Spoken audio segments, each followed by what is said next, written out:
तर डान्स थेरपीमध्ये आपलं मन आणि शरीर यांचा जो दुवा आहे ह्याच्यावरती ही पूर्ण थेरपी उभी राहिलेली आहे. आम्ही ज्याला म्हणतो की therapeutic is more important than aesthetic. माझे एक म्हणजे पेशंट आहेत, ते म्हणतात नेहमी की Parkinson's is a blessing in my life, कारण का मी आधी इतक्या गोष्टी नाही केल्या आयुष्यामध्ये ज्या आता मी करतोय.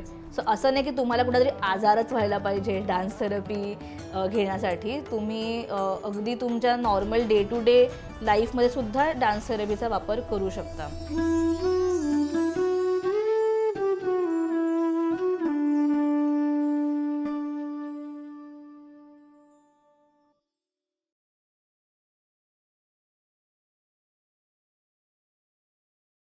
नमस्कार. कालनिर्णय मागचं पान या पॉडकास्टवर तुम्हा सर्वांचं स्वागत. आपले टेस्ट पार्टनर आहेत रामबंधू मसाले, लोणची आणि पापड. आपले डिजिटल पार्टनर आहेत स्मृतिगंध. तर आता आजच्या एपिसोडकडे वळूया. आजच्या एपिसोडमध्ये आपल्याकडे ज्या पाहुण्या आल्या आहेत त्या अगदी खास आहेत, कारण त्यांनी क्लिनिकल सायकॉलॉजीमध्ये प्रशिक्षण घेतल्यावर डान्स थेरपीमध्ये प्रशिक्षण घेतलं आणि या दोन्ही कॉन्सेप्टचा वापर करून त्या पार्किन्सन्सच्या रुग्णांची मदत करतात. त्यामुळे आपण पार्किन्सन्स म्हणजे काय हेही जाणून घेणार आहोत आणि नृत्य आणि संगीत याचा थेरप्युटिक यूज कसा होतो हेही जाणून घेणार आहोत. Let's welcome Tejali Kunte. नमस्कार तेजाली. नमस्कार शक्ती. नमस्कार. आणि आज इथे वेळात वेळ काढून आलीस याबद्दल थँक्यू. मी तुला तू म्हणणार आहे कारण आपण समवयस्क आहोत असं वाटतं मला. नक्कीच. तर तूही मला तू म्हणायचंय. बरं. मला इथे बोलायल्याबद्दल खूप खूप थँक्यू. Your welcome. आता मला सांग की नृत्यात इंटरेस्ट कधी तयार झाला? नृत्यामध्ये इंटरेस्ट मला मी अगदी लहान असल्यापासून, म्हणजे मी 5 वर्षांची होते तेव्हा मी भरतनाट्यमचे धडे गिरवायला चालू केले. आणि म्हणजे लहानपणापासूनच मी कुठलं गाणं लागलं की डान्स करायचे घरामध्ये. आमच्या सोसायटीच्या फंक्शन्समध्ये नेहमी किंवा शाळेतल्या फंक्शनमध्ये नेहमी डान्समध्ये मी पुढे असायचे. त्याच्यामुळे नृत्याची आवड मला लहानपणापासून होती.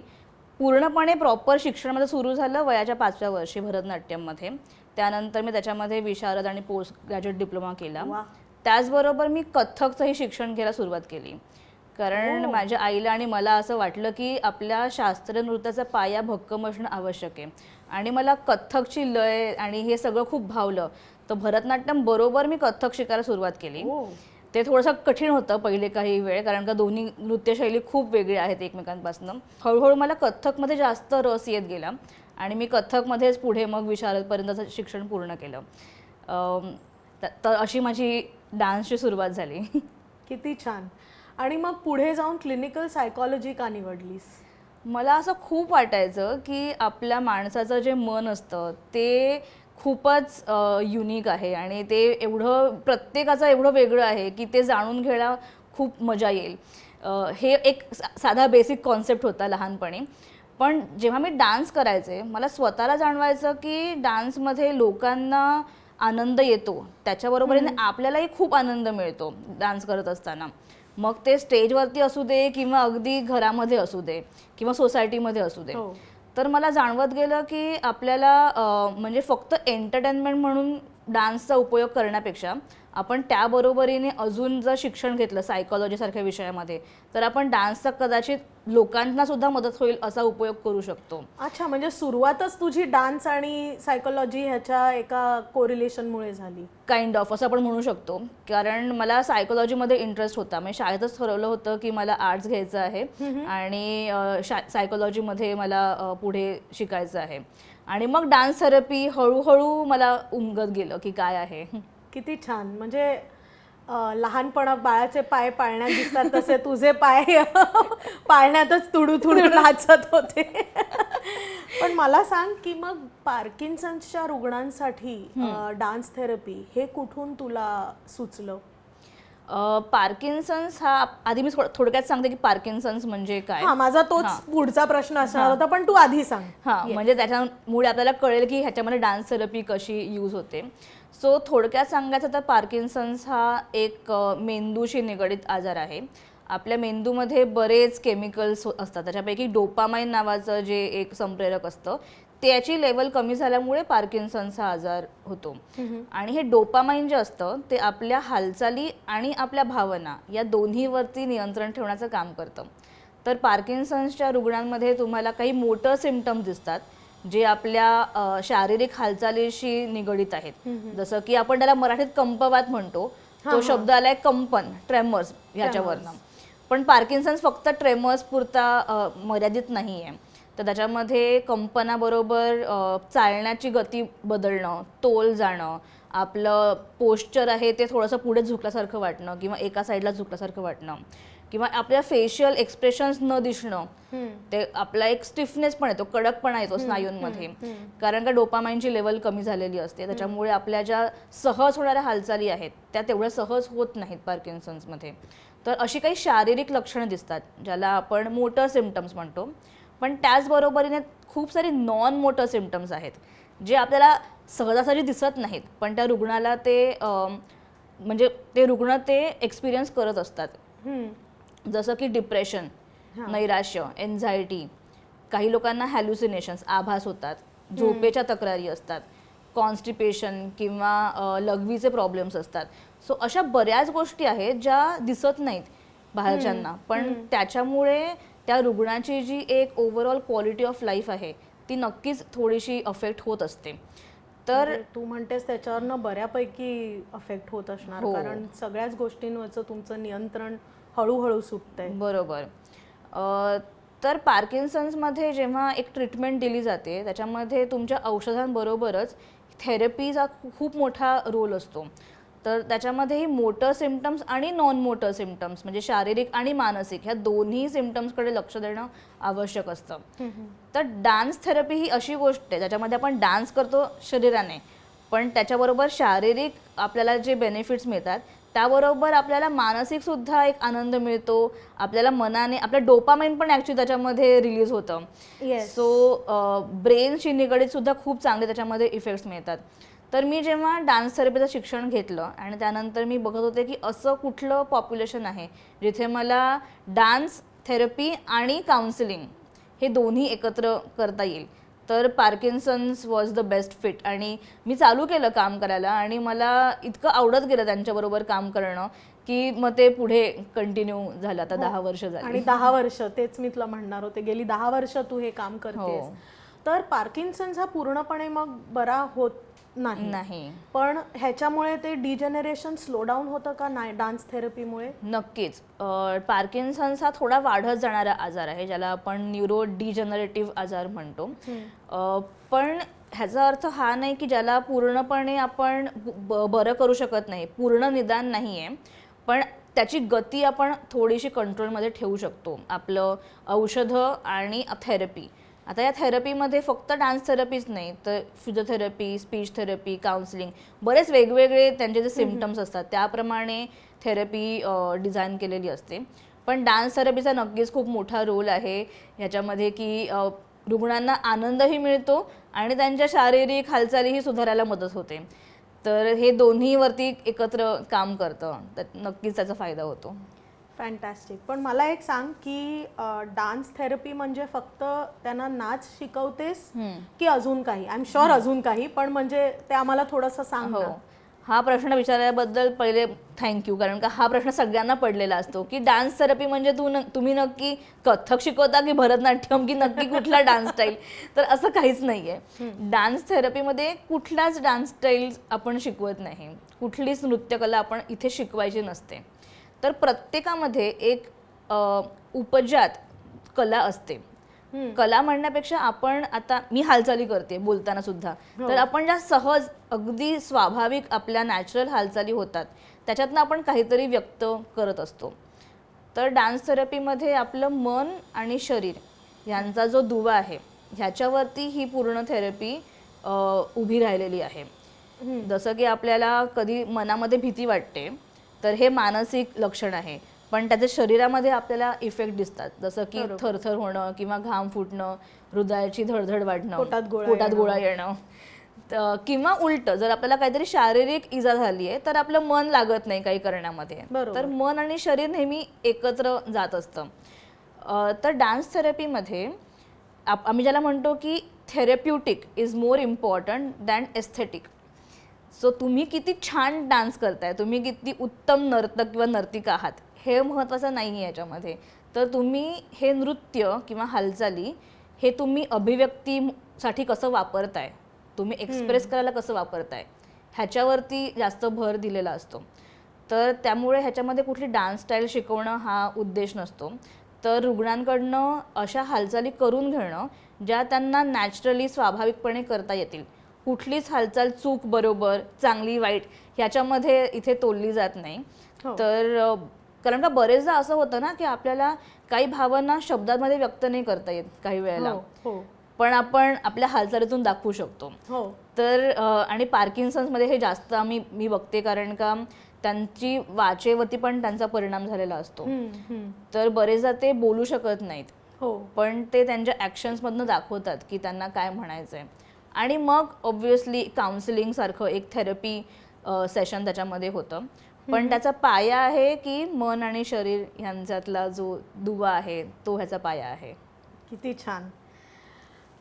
तू आता माझ्या खरं तर पुढच्या प्रश्नाचं उत्तर दिलेलंच आहे की पार्किन्सनमध्ये शारीरिक जे डिजेनरेशन होतं त्याचा मनावर कसा परिणाम होतो. पण एक अंदाज येण्यासाठी डिप्रेशन किंवा अँझायटी या गोष्टी वाढतात का पार्किन्सन्समुळे? हो, बऱ्याच प्रमाणामध्ये आपण बघतो की पार्किन्सन्समध्ये डिप्रेशन आणि एन्झायटी बऱ्याच रुग्णांना असते. एक साधारण 40 ते 50% रुग्णांमध्ये डिप्रेशन आणि एन्झायटी असते. बरेचदा आपण हे बघतो की पार्किन्सन्सचं निदान होण्याच्या आधीसुद्धा बऱ्याच जणांना डिप्रेशनचं सिम्पटम असू शकतं. तर एकतर ही जेव्हा कंडिशन आहे त्यांना कळतं, डायग्नोसिस होतो, तर आता माझं पुढे काय होणार, ह्याला पूर्णपणे क्युअर करता येऊ शकत नाही, माझ्या फॅमिलीचं काय होणार, मी डिपेंडंट होईन, असे बरेच विचार ह्याच्यामध्ये असतात. किंवा मलाच का झालंय हे, हा एक राग असतो, वाय मी, व्हॉट नेक्स्ट, असे बरेच क्वेश्चन्स असतात लोकांच्या मनामध्ये. त्याच्यामुळे बरेचदा लोक असं म्हणतात की आता जाऊ दे ना, आता मला हे झालं, आता मी काहीच करत नाही, कारण का लोक माझ्याकडे बघतील, माझे हात कापतायत, मला बघून चिडवतील किंवा चेष्टा करतील. तर हळूहळू आपण समाजापासून पण दूर व्हायला चालू करतो. मग एकटेपणा येतो आणि मग नैराश्यामध्ये सुद्धा त्याचं बरेचदा रूपांतर होत असतं. पण आता पार्किन्सन्समध्ये जेव्हा आता ट्रेमर्स हे एक पार्किन्सनचं सिम्पटम आहे, खूप प्रॉमिनंट सिम्पटम आहे, ज्याच्यावरनं कंपवात हा शब्द पण आलेला आहे. तर जेव्हा एखाद्या माणसाला भीती वाटते जास्त, तेव्हा आपण बघतो की त्यांचं कंपन वाढतं किंवा त्यांची चालता चालता मध्येच थांबतात, ज्याला फ्रीजिंग असं म्हणतात पार्किन्सन्समध्ये, फ्रीजिंग ऑफ गीट, ते वाढतं. किंवा खूप लोकांमध्ये ते गेलेले असताना त्यांना भीती वाटते की इथे मी पडलो तर, किंवा मला लोक बघून म्हणाले की अरे ह्याला काय झालं, तर ह्या भीतीने सुद्धा त्यांच्यातले जे मोटर सिम्पटम्स असतात ते वाढायला सुरुवात होते. तर त्याच्यामुळे बरेचदा त्यांना असं वाटतं की माझा पार्किन्सन्स वाढत चाललाय, पण खरं तर त्यांची एन्झायटी जास्त झालेली असते, म्हणून त्यांना हे सिम्पटम्स जास्त दिसून येतात. राईट. तर हा जेव्हा त्यांना आपण दुवा सांगतो की कदाचित तुम्ही एन्झायटी जर कंट्रोल करायचा प्रयत्न केलात तर हळूहळू तुम्ही ट्रेमर सुद्धा मॅनेज करू शकता काही परिस्थितीमध्ये, तर डान्स थेरपी ह्याच्यासाठी सुद्धा काम करतं. किती छान. म्हणजे डान्सचा असा उपयोग हा आपल्याला स्ट्राईक सुद्धा होत नाही, तर तो दुवा तू इतका छान पकडलायस. मला एक सांग की तू जेव्हा थेरपी देतेस, डान्स थेरपी, ती इंडिव्हिज्युअल असते की ग्रुप असते? दोन्ही असतं. दोन्ही असतं. ग्रुपमध्ये एक तुम्हाला चांगला फायदा असतो की त्यांना वाटतं की आपण एकटे नाही आहोत, की ज्यांना पार्किन्सनचं निदान झालेलं आहे, आपल्याकडे अजून बरेच जण आहेत, तर ते करू शकतात, तर मी पण करू शकतो. म्हणजे काही सेशन्समध्ये असं होतं की कोणी म्हणतं मी आधी कधी डान्स केला नाहीये, मी नाही करणार, तर मी त्यांना सांगते ठीक आहे तुम्ही बसा, तुम्हाला ज्या क्षणी वाटेल उभं राहायचं आहे, डान्स करायचा आहे, यू आर वेलकम, और तुम्ही बसल्या बसल्या करा, तुम्हाला जे जमतंय ते तुम्ही करू शकता. आणि बरेचदा मी बघितलंय की म्हणजे जेव्हा सेशन संपत येतं ती व्यक्ती स्वतःहून उभी राहून पार्टिसिपेट झालेली असते. तर ते इतकं साहजिक, इतकं आपसूक ते होऊन जातं, कारण का ते एक म्युझिक असतं, रिदम असतो, सगळ्यांना बघून एक हे मिळते, प्रोत्साहन मिळतं. सो खूपच छान त्याचा फायदा होतो. आणि इंडिव्हिज्युअल थेरपीमध्ये असं असतं की त्या पेशंटची जी कंडिशन आहे, त्यांचे जे सिम्पटम्स आहेत त्याला फोकसमध्ये ठेवून मग डान्स थेरपी केली जाते. कारण का ग्रुपमध्ये कसं आहे ना, पार्किन्सन्सचं निदान जरी सगळ्यांना झालं असेल, जरी 50-60 जण असतील, तरी प्रत्येकाची लक्षणं वेगळी असतात. सो तू म्हणालीस प्रत्येकाचा तसं पार्किन्सन्स freezing, वेगळा असतो. हो किंवा ट्रेमर्स असं काहीही असू हो, काही जणांना ट्रेमर्स असतात, काहींना नसतात, काहींना चालण्याचा प्रॉब्लेम आहे, काहींना नाही आहे, काहींना डिप्रेशन आहे. असं प्रत्येकाचं पार्किन्सन्सचं हे वेगळं असतं, लक्षणं वेगळी असतात. तर त्याच्यामुळे ग्रुपमध्ये आपल्याला एक भान ठेवायचं असतं की सगळ्यांना पार्टिसिपेट करून काय करता येईल, आणि इंडिव्हिज्युअल थेरपीमध्ये त्या माणसाच्या फोकस ठेवून आपण करू शकतो. मग आपण थोडंसं त्याला ॲडव्हान्स पण करू शकतो. त्यांचा आजचा मूड कसा आहे, त्यांना आज कुठल्या गोष्टीबद्दल काहीतरी डिस्कशन करायचं आहे, तर पूर्णपणे पर्सन सेंटर्ड त्याच्यामध्ये अप्रोच वापरला जातो. तर मला सांग की पार्किन्सनमध्ये हातपाय थरथरतात किंवा चालायला त्रास होतो, तू म्हणालीस तसं. आता ह्याच्यावर नेमका डान्सचा परिणाम काय असतो? म्हणजे डान्समुळे त्यात सुधारणा किंवा डिजनरेशन अरेस्ट कसं काय होतं? हो, सो डान्समध्ये जसं मी म्हटलं त्याप्रमाणे आपल्या पूर्ण शरीराचा व्यायाम होतो. त्याच्यामध्ये बऱ्याच अशा आपल्या हालचाली असतात, स्टेप्स असतात. त्याच्यामध्ये थोडंसं बॅलन्सिंगचे एक्सरसाइज असतात, पुढे मागे स्टेप्स असतात, बाजूला असतात, गोल फिरणं असतं. तर ह्या सगळ्या मूव्हमेंट्स पार्किन्सन्समध्ये चालण्याच्या एक्सरसाइजसाठी मदत करतात. आणि त्याचबरोबर पार्किन्सन्समध्ये जसं मी म्हटलं की फ्रीजिंग होतं जेव्हा एखाद्या पेशंटना, तेव्हा त्यांना पटकन कळत नाही की पुढचा पाय टाकायचा कुठे. एक भीती असते मनामध्ये की इथे पाय टाकला तर मी पडेन का. तर त्याला आपण एक एक्सटर्नल क्यूइंग म्हणतो. म्हणजे थोडंसं सायंटिफिक म्हणायचं झालं तर आपल्या मेंदूमध्ये एक बेझल गॅंग्लिया नावाचा भाग असतो. सो तो अफेक्ट होतो पार्किन्सन्समध्ये, कारण का तिकडे डोपामाइन बनवणाऱ्या सेल्स, पेशी असतात, तर त्यांचा हळूहळू ऱ्हास होत असतो. तर एक्सटर्नल क्यूइंग काय करतं, जसं की म्युझिक, त्याला एक रिदम आहे, ताल आहे. तर त्या तालामुळे त्या पेशंटना कळतं की ह्या तालावरती चालायचं आहे, 1, 2 हां. किंवा कुठलंही गाणं जर लावलं तर ते फ्रीजिंग त्यांना ओव्हरकम करायला मदत होते त्याच्यामुळे. अच्छा. किंवा आता मी कथ्थक शिकली आहे, तर मी त्यांना फक्त ता थै असं जरी केलं तरी ह्या तालावरती ते हळूहळू त्यांच्या स्टेप्स टाकायला लागतात. अच्छा. तर असं वेगवेगळ्या प्रकारे आपल्या डान्सचा त्यांच्या सिम्पटम्सना कसं फायदा होईल. किंवा अजून एक सांगायचं उदाहरण तर त्यांचे चेहऱ्यावरचे हावभाव दिसत नाहीत आणि बरेचदा त्याच्यामुळे त्यांना प्रॉब्लेम्स येतात त्यांच्या संभाषणामध्ये, की पटकन कळत नाही की तुम्ही आनंदी आहात, दुःखी आहात, कारण का चेहऱ्यावरती दिसत नाही आणि आपला चेहरा खूप बोलतो. तर त्याच्यामुळे हळूहळू मग त्यांच्या नातेसंबंधामध्ये सुद्धा ताणतणाव निर्माण होतात की कळतच नाही ह्यांना भेटल्यावरती हे खुश आहेत की नाही आहेत. तर त्या पार्किन्सनच्या रुग्णाला कळत नसतं की आपले दिसत नाहीत एक्सप्रेशन्स एवढे नीट. तर डान्समध्ये नवरस हा कॉन्सेप्ट आहे, त्याच्यामध्ये पूर्ण आपला म्हणजे जास्त एम्फोसिस आहे आपल्या फेशियल एक्सप्रेशन्सवरती. तर त्या चेहऱ्याच्या ज्या हावभाव आहेत, हालचाली आहेत, ते आपण नवरस हा कॉन्सेप्ट घेऊन त्यांना शिकवू शकतो किंवा दाखवू शकतो. आणि मग हळूहळू त्यांना कळायला लागते, अच्छा मी आरशासमोर उभं राहून असं म्हणू शकते किंवा असं दिसू शकतो आणि मला कळतं की माझे एक्सप्रेशन्स मी अजून कसे इम्प्रूव्ह करू शकतो. तर असा फायदा होऊ शकतो. तर असे वेगवेगळ्या सिम्पटमसाठी डान्स थेरपी वेगवेगळ्या प्रकारे त्यांना मदत करते. ओके. पण गाणी म्हणजे आपण नृत्याबद्दल बोललो, आता संगीत, याचा परिणाम काय होतो? म्हणजे रुग्णांना आनंद वाटतो का किंवा त्यांच्या मेंदूवर स्पेसिफिकली काय परिणाम होतो? सो संगीत खूपच महत्त्वाचं आहे पार्किन्सन्समध्ये. जसं मी म्हटलं की बीट्स, संगीतामध्ये सुद्धा एक ताल आहे, एक लय आहे.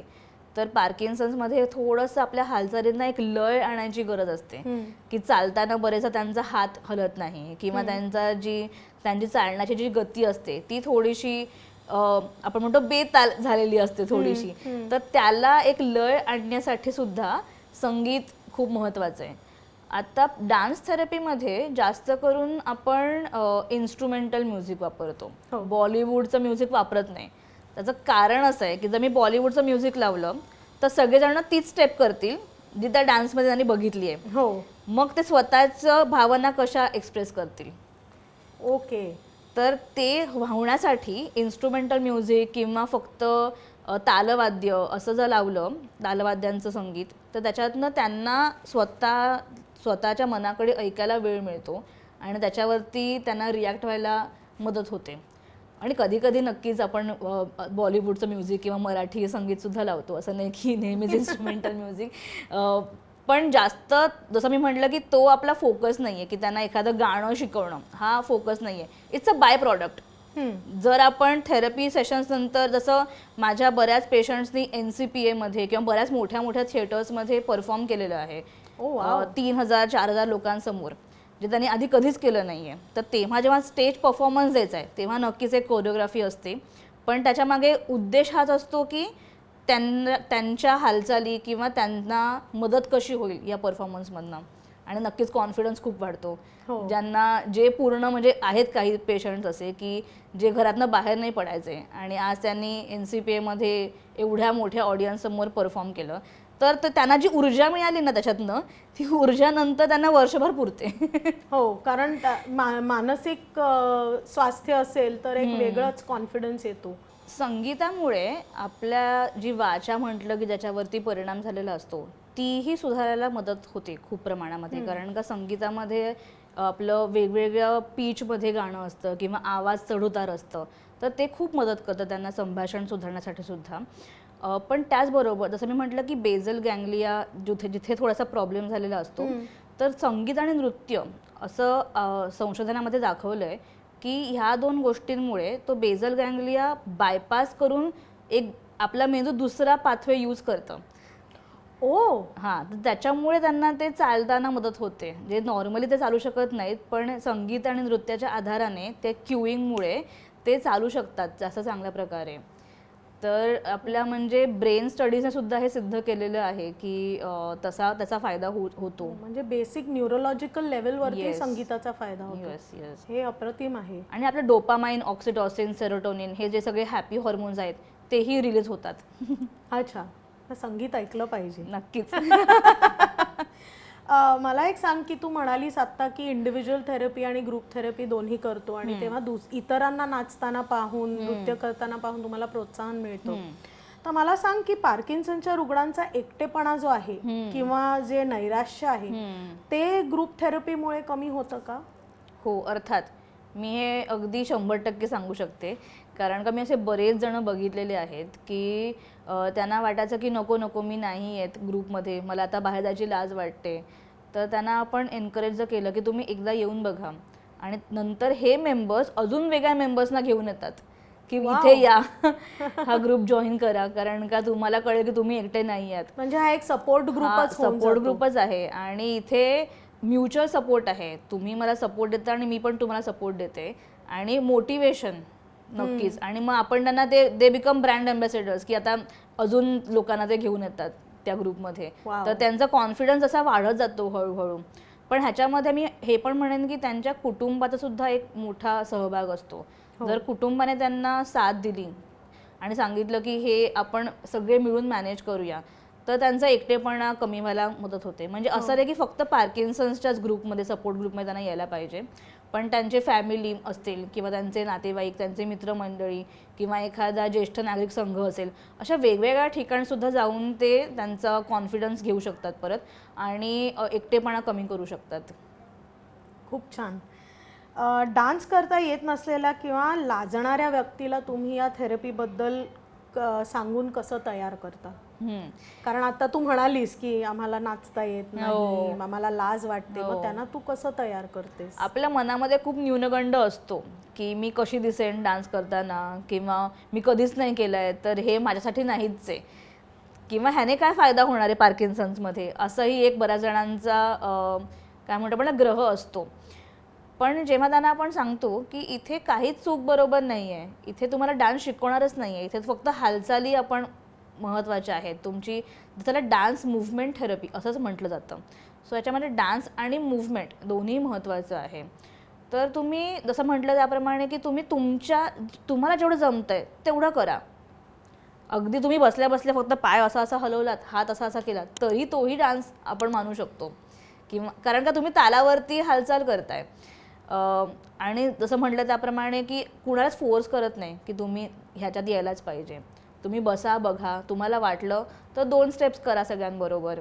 आणि जसं म्हटलं की त्याप्रमाणे बरेचदा असं बघतो आपण की त्यांना फोर्स करायची गरज लागत नाही, स्वतःहून उठून ते डान्स करायला लागतात.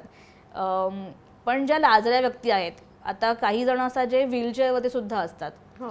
तर ते म्हणतात की नाही मला नाही जमणार हे करायला, तर तुम्ही व्हीलचेअरवरती बसून सुद्धा करू शकता. असं नाही की प्रत्येकाला उभं राहूनच तुम्हाला डान्स करायला पाहिजे. तुम्ही बसल्या बसल्या करा, तुम्हाला जेवढं जमतं तेवढं करा. हा त्यांना आपण जो एक कॉन्फिडन्स दिला ना, हा त्यांना एक आपण विश्वास दिला की ह्याच्यामध्ये तुम्ही मोकळेपणाने काही करू शकता हालचाल, तर त्याच्यामुळे मला वाटतं मदत होते. त्यांचा पण एक विश्वास निर्माण व्हायला की ठीक आहे, इथे मला जास्त कोणी जज करणारं नाही आहे, कारण काही कुठे स्पर्धा नाही आहे. आपण इथे आनंदासाठी करतोय, एक अभिव्यक्ती स्वातंत्र्य जपण्यासाठी करतो आहे आणि त्याच्यातून आपल्याला थेरपी ही सुद्धा मिळत आहे. किती छान. आणि म्हणजे अशी तू असं पाहिलंयस का की काही रुग्णांच्या आपसात मैत्री झाली आहे आणि त्यांचे त्यांचे ग्रुप झाले आहेत, असं तू पाहिलंयस का? अगदीच. खूप खूप म्हणजे एवढं की ते त्यांचा ग्रुप करून जातात ट्रिपला. अरे वा. एकमेकांच्या घरी जातात, भिशी करतात, पार्टी करतात, एकमेकांचे वाढदिवस साजरे करतात. सो बरेचदा असं होतं की जे आधी एकमेकांना अजिबात ओळखत नव्हते ते ह्या ग्रुपमध्ये किंवा पार्किन्सन्समुळे ओळखायला लागले. आणि माझे एक म्हणजे पेशंट आहेत, ते म्हणतात नेहमी की Parkinson's is a blessing in my life, कारण का मी आधी इतक्या गोष्टी नाही केल्या आयुष्यामध्ये ज्या आता मी करतोय. आधी नेहमी फक्त काम काम काम केलं, पण आता किती छान पोचपावती आहे तुझ्या कामाची. आता पार्किन्सन्समुळे वेगळी माणसं मिळाली, वेगळी माणसांशी भेट झाली. कोणी म्हटलं होतं की 60-70 नंतर वेगळ्या मैत्री जमू शकतील, पण ह्या आजारामुळे माझी आता वेगळी मैत्री झाली आणि त्याच्यामुळे त्यांना नक्कीच एक अजून कॉन्फिडन्स त्यांचा वाढतो. आणि जसं म्हटलं की एकटेपणा कमी व्हायला मदत होते, आणि एकटेपणा कमी झाला की आपोआप तुमचं नैराश्य सुद्धा कमी व्हायला मदत होऊ शकते. वाव. तुमच्याकडे आलेला एखादा तरुण रुग्ण ज्याला डान्स थेरपीमुळे खूप फायदा झाला, असं एखादा अनुभव आहे का? हां. सो पार्किन्सन्स अजून एक सांगायला इथे मला आवडेल की असं म्हटलं जातं की हा जास्त करून ज्येष्ठांमध्ये दिसला जाणारा आजार आहे, पण असं नाही आहे. एक पूर्ण कॅटेगरी आहे ज्याला यंग ऑनसेट पार्किन्सन डिसीज असं म्हणतात. तर त्याच्यामध्ये 55 वर्षांच्या खालीचे रुग्ण असतात. तर ह्यांच्या अडचणी थोड्या वेगळ्या असतात, कारण का ते अजूनही काम करतायत, त्यांना त्यांची फॅमिली सांभाळायची आहे, लहान मुलं आहेत, अशा बऱ्याच वेगळ्या अडचणी त्यांच्या आयुष्यामध्ये आहेत. ते अजून निवृत्त झालेले नाही आहेत. तर त्यांच्यासाठी सुद्धा ही थेरपी खूप महत्त्वाची आहे. जसं की एक उदाहरण सांगते, एक माझ्याकडे रुग्ण आहे जे गेले 3 वर्ष माझ्याबरोबर थेरपी घेत आहेत.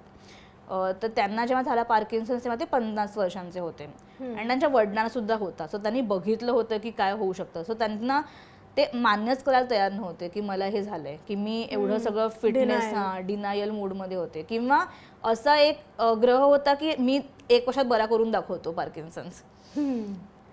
तर तर काय होतं ना की हा खूप चांगला ॲटिट्यूड आहे, पण तो कधी कधी रिअलिस्टिक नसतो, आणि मग त्याच्यामध्ये कधी कधी पेशंटला नैराश्य जास्त येऊ शकतं की माझा थोडा आजार वाढत चालला आहे, किंवा ते औषधं घ्यायला तयार नव्हते.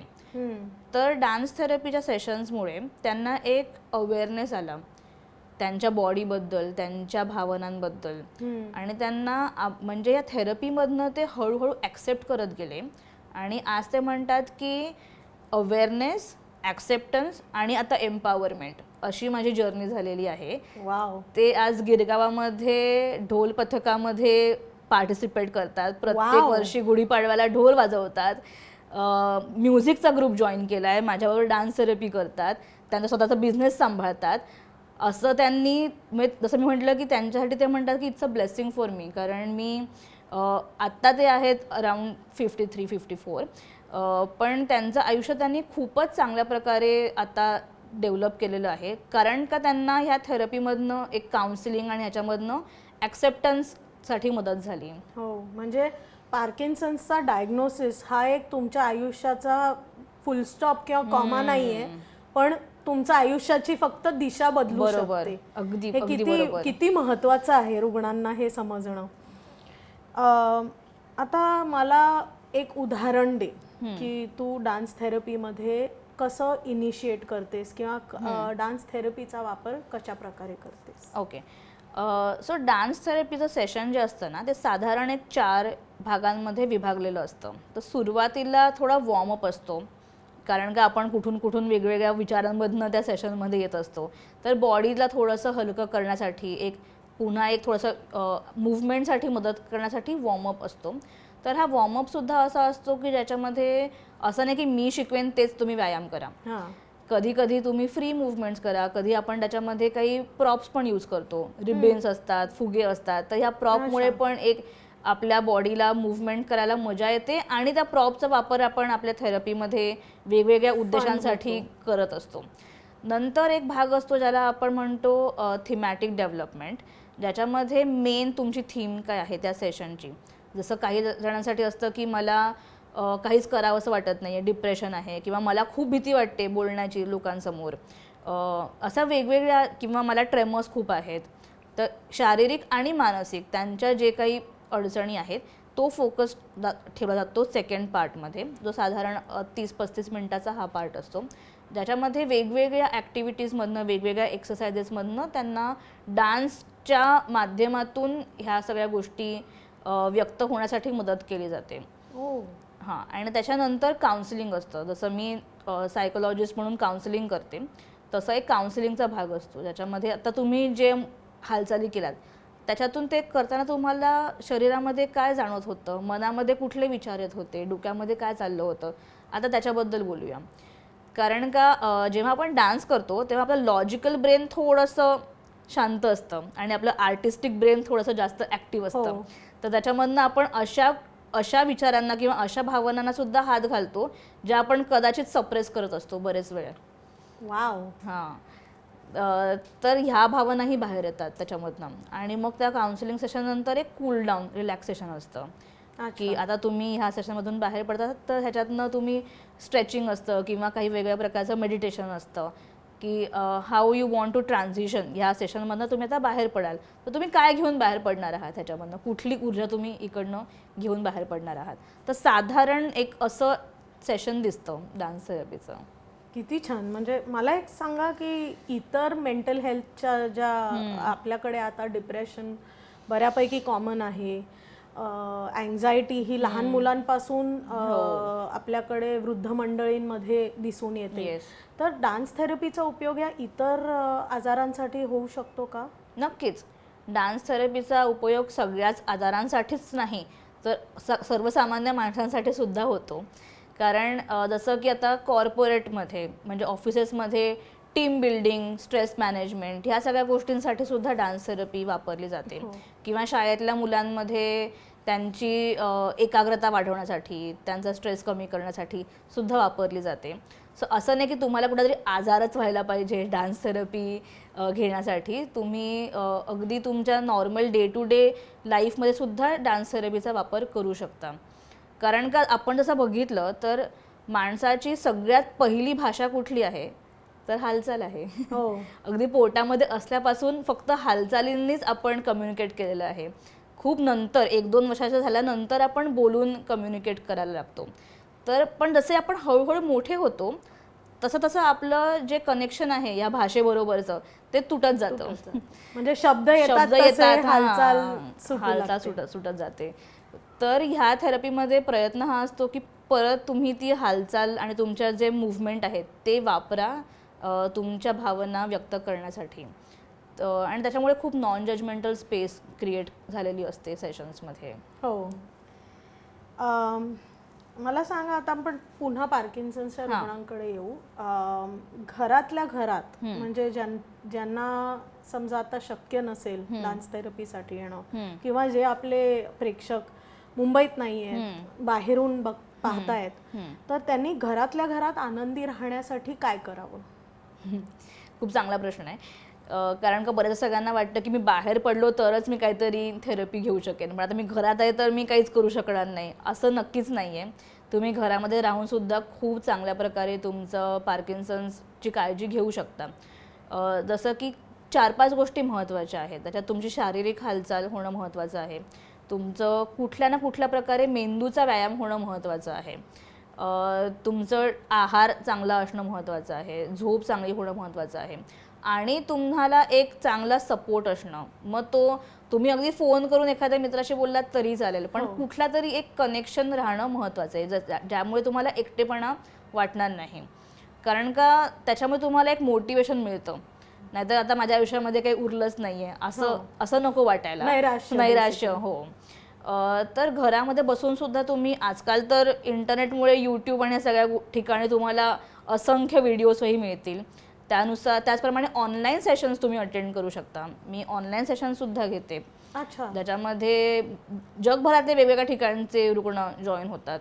तर तुम्ही ऑनलाईन सेशन्स घेऊ शकता किंवा एखादा व्हिडिओ बघून तुम्ही घरामध्ये ते प्रॅक्टिस करू शकता.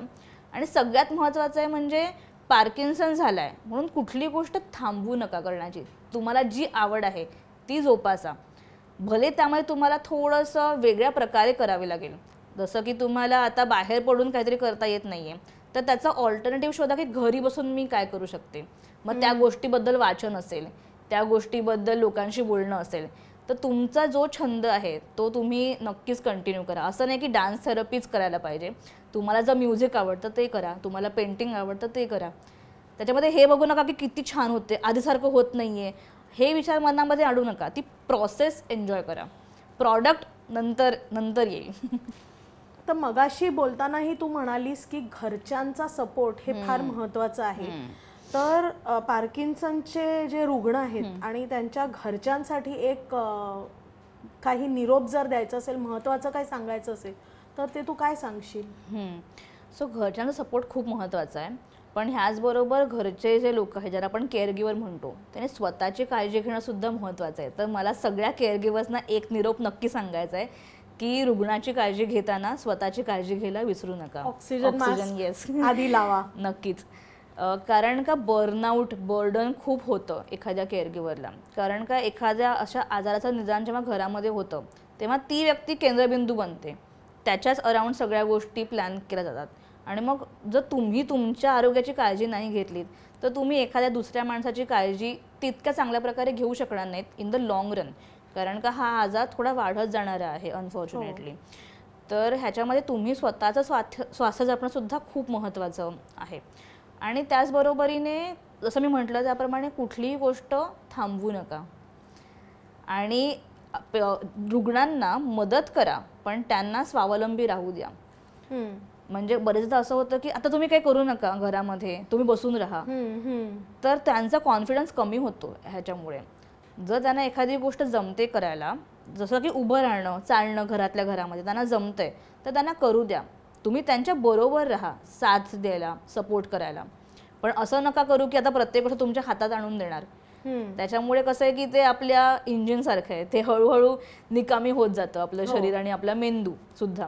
तर त्यांना करू दे, त्यांना जेवढं जमतंय सेफली, पण त्यांना जेवढं जमतंय तेवढं त्यांना करू दे. आणि मी असं म्हणते की एक मंत्र पार्किन्सनसाठी की if you can't walk dance, if you can't talk sing, if you can't write paint. Because देवाच्या कृपेने ह्या आपल्या ज्या कलांचं जे केंद्र आहेत ब्रेनमध्ये ती बऱ्यापैकी चांगल्या अवस्थेमध्ये कार्यरत असतात पार्किन्सन्समध्ये. तर त्याचा वापर करा आणि लाईफ एन्जॉय करा. हे खूप छान सांगितलं. तेजाने मला एक सांग की तू कथक आणि भरतनाट्यम दोन्हीचं प्रशिक्षण घेतलंस, ह्याचा वापर तू डान्स थेरपीमध्ये कसा करतेस? हां, तर जसं मी म्हटलं त्याप्रमाणे की डान्स थेरपीमध्ये एखादी नृत्यकला शिकवणं अपेक्षित नाही आहे, पण त्या नृत्यकलेमधले काही टेक्निक्स नक्कीच आपण वापरू शकतो. जसं की वेस्टर्न कंट्रीजमध्ये tango, ballroom, jazz, Irish dance ह्या सगळ्या गोष्टीवरती एक चांगला रिसर्च झालेला आहे की हे पार्किन्सन्समध्ये कसं फायदेशीर ठरू शकतं. पण भारतामध्ये आपल्याकडे तेवढा रिसर्च अजून झाला नाही आहे की आपल्या भारतीय नृत्यशैली कशा फायदेशीर ठरू शकतात. आणि नक्कीच इकडच्या व्यक्ती आपल्या कल्चरशी, आपल्या संस्कृतीशी नाळ जोडलेल्या व्यक्ती त्या नृत्याशी जास्त रिलेट करू शकतात. अगदी. तर मग मी विचार केला की आपण एक रिसर्च करून बघूया की ज्याच्यामध्ये आपण ह्या क्लासिकल डान्स स्टाईलच्या काही टेक्निक्स वापरूया आणि आपण बघूया की ह्याने काय फायदा होतो. तर एक प्रॉपर रिसर्च केला होता 2015-16च्या दरम्यान आणि तो आता पब्लिशही झालेला आहे. तर त्याच्यामध्ये 2 ग्रुप्स होते पार्किन्सन्सच्या रुग्णांचे. एका ग्रुपने फिजिओथेरपीचे सेशन्स कंटिन्यू केले आणि एक ग्रुपने डान्स थेरपीचे सेशन्स अटेंड केले. साधारण 3 महिन्याचा कालावधी होता आणि त्याच्यानंतर आम्ही त्यांना बऱ्याच वेगवेगळ्या टेस्टमध्ये मेजर केलं की त्यांचं शारीरिक हालचाल, मानसिक संतुलन, क्वालिटी ऑफ लाईफ, त्यांचे भावना म्हणजे अफेक्ट म्हणतो आपण त्याला, मूड, ह्या सगळ्यावरती कसा परिणाम झाला या दोन्ही थेरपीजचा. आणि असं आम्हाला जाणवलं की ज्यांनी डान्स थेरपीमध्ये पार्टिसिपेट केलं होतं त्यांचा जो मूड आहे, मूड हा फॅक्टर आहे, जो डिप्रेशन आणि एन्झायटी आपण स्पेसिफिकली जर इथे म्हणायचं झालं तर तो खूप प्रमाणामध्ये सुधारला होता ॲज कम्पेअर टू ज्यांनी फिजिओथेरपीचे सेशन्स अटेंड केले. आणि ह्यांच्यामध्ये डान्स थेरपीमध्ये कुठल्याही प्रकारे त्यांचं शारीरिक हालचालींमध्ये डिग्रेडेशन झालं नव्हतं.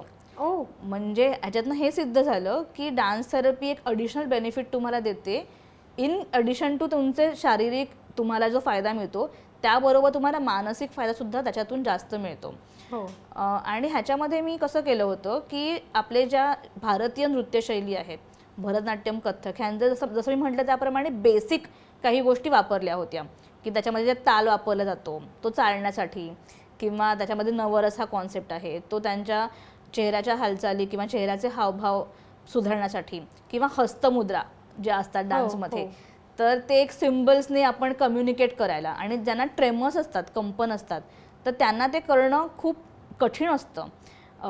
पण ह्या हालचाली, ह्या हस्तमुद्रा शिकल्याने त्यांच्या ट्रेमर्स किंवा त्यांचे हे जे फाईन मोटर मुवमेंट्स आहेत त्यांचा पण चांगला एक्सरसाइज झाला. आणि एक नवीन गोष्ट शिकल्यामुळे ह्यांना, आता हे जे रुग्ण आहेत ते काही डान्सर्स नाहीत बरोबर, त्यांना हे काहीतरी नवीन शिकवल्यामुळे एक कॉन्सेप्ट आहे न्यूरोप्लॅस्टिसिटी, म्हणजे आपल्या मेंदूमध्ये नवीन पेशी क्रिएट होतात किंवा नवीन पाथवेज क्रिएट होतात जेव्हा आपण काहीतरी नवीन शिकतो. आणि जसं आपलं वय वाढत जातं तसं आपण नवीन कमी शिकतो. लहान मुलं पटकन शिकतात, जसं आपलं वय वाढतं तसं आपल्याला शिकायला वेळ लागतो. तर हे काहीतरी नवीन शिकल्याने त्यांच्या मेंदूला सुद्धा त्याचा फायदा झाला.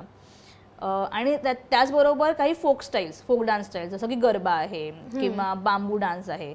तर गरब्यामध्ये एक सोशल डान्स आहे गरबा, ज्याच्यामध्ये आपल्याला कोणीच वर खाली नाही, कारण एक सर्कलमध्ये डान्स केला जातो. त्याच्यामध्ये आपल्याबरोबर आपण कुणाबरोबर जरी डान्स करतोय त्याच्यामुळे एक संभाषण होतं डान्स थ्रू. दांडिया वापरल्या की कॉर्डिनेशन आहे, बॉडी मुवमेंट आहे, फ्लेक्झिबिलिटी आहे, आपला तोल आहे, बॅलन्स आहे, आणि एक सोशल फॉर्म आहे. आणि म्युझिकवरती करायचं, त्याच्यामुळे एक पुढे मागे बाजूला स्टेप्स करणं असेल किंवा गिरक्या घेणं असेल, तर ह्या सगळ्या गोष्टींमुळे शारीरिक, मानसिक आणि सामाजिक असा सगळ्या प्रकारचा त्याच्यामधनं फायदा होतो. तर हा एक खूप इंटरेस्टिंग रिसर्च झाला आहे.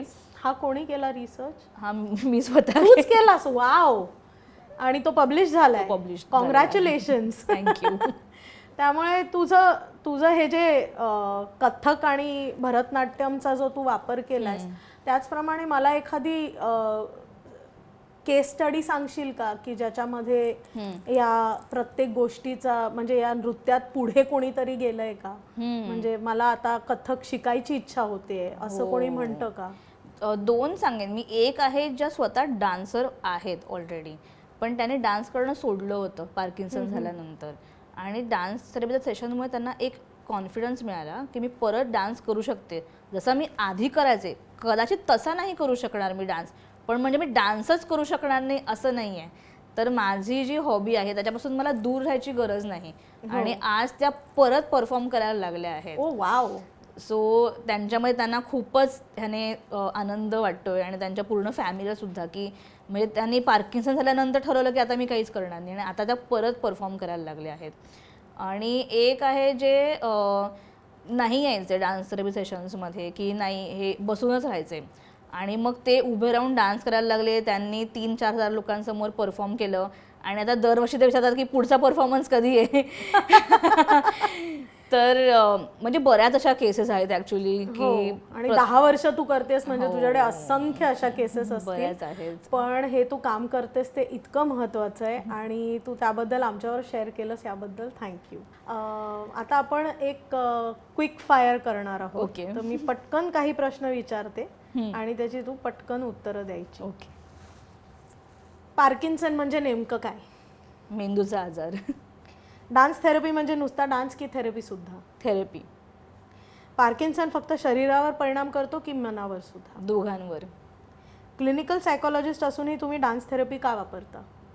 कारण का हे अमेझिंग कॉम्बिनेशन आहे. डान्स थेरपीने थरथरणं किंवा चालण्यात सुधारणा होते का? बऱ्यापैकी.